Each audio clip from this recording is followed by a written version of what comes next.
ಭಾರತದ ಮೊದಲ ಮಹಿಳಾ ಶಿಕ್ಷಕಿ ಸಾವಿತ್ರಿಬಾಯಿ ಫುಲೆ ಹುಟ್ಟಿದ ದಿನ. ಈ ದಿನದ ಪ್ರಯುಕ್ತ ಆದಿತ್ಯ ಅವರು ಬರೆದಿರುವ ಕವನವನ್ನ ವಾಚನ ಮಾಡ್ತಾ ಇದ್ದೇನೆ. ಕವಿತೆಯ ಶೀರ್ಷಿಕೆ ಅವ್ವ. ಅ ಆಕಾರಗಳ ಕಲಿಸಿದ ಅವ್ವ, ಅನಂತ ಕತ್ತಲೆಯ ಗೋಡೆಯೊಡೆದು ಬಾಗಿಲ ನೆಟ್ಟೆ.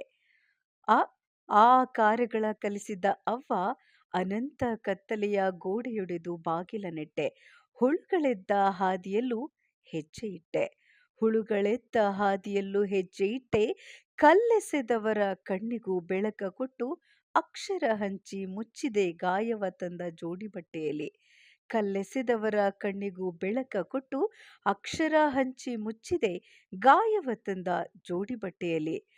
ಮಣ್ಣು, ನಿಂದೆ, ರಕ್ತ ಇವನ್ನೇ ಆತ್ಮದ ಕಿಡಿಯಾಗಿಸಿ ಹೊಳೆದೆ ಸಾತ್ವಿಕ ತೇಜದಿ.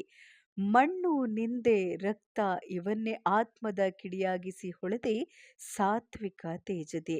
ಅವ್ವ, ನಿನ್ನ ಕಣ್ಣುಗಳು ಬಂಡಾಯವಲ್ಲ, ದಯೆಯ ಆಶಾವಾದದ ಹಣತೆ. ಅವ್ವ, ನಿನ್ನ ಕಣ್ಣುಗಳು ಬಂಡಾಯವಲ್ಲ, ದಯೆಯ ಆಶಾವಾದದ ಹಣತೆ. ಜಗ ಮರೆತರೂ ದಾರಿ ಧೂಳಾಗದಂತೆ ನಡೆಯುತ್ತಲೇ ಇರುವ ನಿರಂತರತೆ ನೀನು. ಜಗ ಮರೆತರೂ ದಾರಿ ಧೂಳಾಗದಂತೆ ನಡೆಯುತ್ತಲೇ ಇರುವ ನಿರಂತರತೆ ನೀನು. ದಾರಿ ದೀರ್ಘವಾಗಲಿ, ದಾರಿ ದೀರ್ಘವಾಗಲಿ, ಕಲಿಯಬೇಕಾದ ಕುಡಿಗಳು ತುಂಬಲಿ ದಾರಿಪೂರ. ಕಲಿಯಬೇಕಾದ ಕುಡಿಗಳು ತುಂಬಲಿ ದಾರಿಪೂರ.